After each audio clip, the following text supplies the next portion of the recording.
আসসালামু আলাইকুম ভিউয়ার্স, সকলে কেমন আছেন? আমি আছি যশোর জেলার শার্শা উপজেলার দাউদখালী নামক একটি জায়গায় এবং আমার পিছনে যে স্রোত যাচ্ছে এটি হচ্ছে ইছামতি নদীর শাখা নদী এবং এই স্রোতটি চলে যাচ্ছে বরাবর ইছামতি নদীতে, যেটি একেবারে ইন্ডিয়ার গা ঘেঁষে ইন্ডিয়ার ভিতরে চলে গিয়েছে, সেটি দেখাচ্ছিলাম। তো আজকে ভিডিওর মূল উৎস হচ্ছে এই যে স্রোতটি যাচ্ছে যে জায়গাগুলো থেকে পানিটা আসছে, এটি হচ্ছে 3টা বিল। সেই বিল থেকে হচ্ছে পানিগুলো আসছে এবং অল্প দিনের ভিতরে স্রোতটি বন্ধ হয়ে যাবে, কিন্তু পানি আসবে না। পানি নিষ্কাশন না হওয়ার কারণে যে জলাবদ্ধতার কারণে যেখানে হচ্ছে পর্যাপ্ত পরিমাণে ফসল উৎপাদন ব্যাহত হয়, সে বিষয় নিয়ে আজকে আলোচনা করব। তো ভিডিওর সাথে থাকবেন অবশ্যই। তো ভিউয়ার্স, যেটি দিয়ে হচ্ছে আপনাদেরকে জানাচ্ছিলাম যে ছোট একটি যে শাখা নদী, এটি হচ্ছে ইছামতির শাখা নদী। এটা দিয়ে কাটার ফলে মোটামুটি হচ্ছে পানি ইছামতি নদীতে বের হয়ে যাচ্ছে, কিন্তু পুরোপুরি বের হয়ে যেতে পারে না, যার জন্য কিন্তু ফসলের ক্ষতি হয়। তো তেমনি আপনাদের দেখাচ্ছি। তো ভিউয়ার্স, আপনাদেরকে যেটি দেখাচ্ছিলাম আমার পিছনে, আবারও বলেছি যে আমি যে জায়গাটিতে দাঁড়িয়েছিলাম এটি কিন্তু হচ্ছে যশোর জেলার শার্শা উপজেলার ভিতরে, এবং আমার পিছনে হচ্ছে এটা আওয়ালের বিল বলে, এর পাশেরটা একটু ওর পাশেটা হচ্ছে ঠ্যাঙ্গামারির বিল এবং তার পাশে হচ্ছে গোমরের বিল। তো আজকে আপনাদেরকে কেন হচ্ছে এখানে নিয়ে এসেছি, আপনারা দেখেন জলাবদ্ধতার যে বিষয়টা, বর্ষা মৌসুমে যে পানি এখানে জমে থাকার কারণে কৃষি প্রধান দেশ হওয়া সত্ত্বেও আমাদের প্রায় হেক্টর হেক্টর জমি কৃষিতে হচ্ছে জলাবদ্ধতার কারণে আমাদের ধান উৎপাদন করতে পারি না।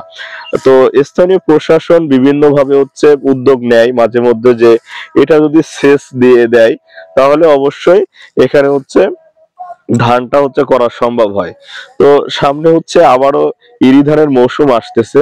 তো এই মৌসুমে হয়তোবা হচ্ছে স্থানীয় প্রশাসন তারা এমনই করতে পারে যে হচ্ছে এখান থেকে যে পানি নিষ্কাশনের যে ব্যবস্থাটা, জলাবদ্ধতা দূর করলে অচিরেই হচ্ছে এখানে যে পাতা খোলা করতেছে মানুষজন, কৃষকরা, সেটা থেকে তারা হচ্ছে এখানে ধান, ইরি ধানের যে মৌসুমটা সুন্দরভাবে করতে পারবে। তো এলাকার জনগণ বা এলাকার মানুষের যে একটি দাবি যে কি করলে এই জলাবদ্ধতা দূর হয়, এমন একজন কৃষক বা চাষির সাথে আমি কথা বলবো, দয়া করে সাথে থাকবেন।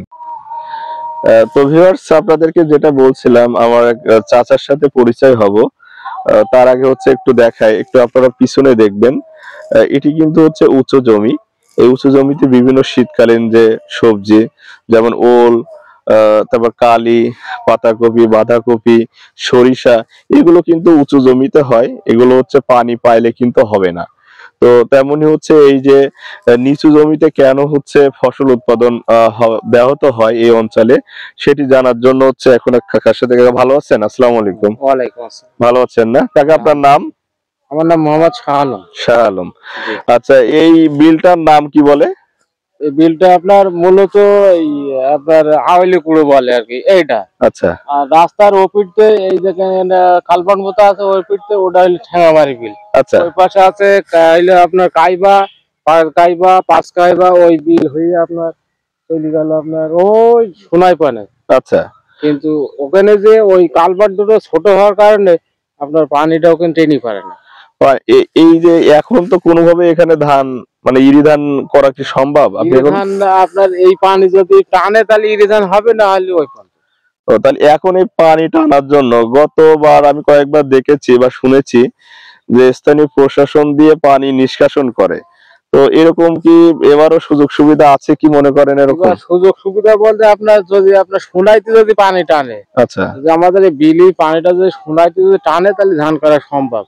তারপরে আর হাতে রয়েছে 1 মাস, 1 মাসের মধ্যে যদি পানিটা টানে তাহলে ধান হবে, না হলে ওই পর্যন্ত কোন রকম এই বিলটা হবে, ঠেঙ্গামারি আর হবে না।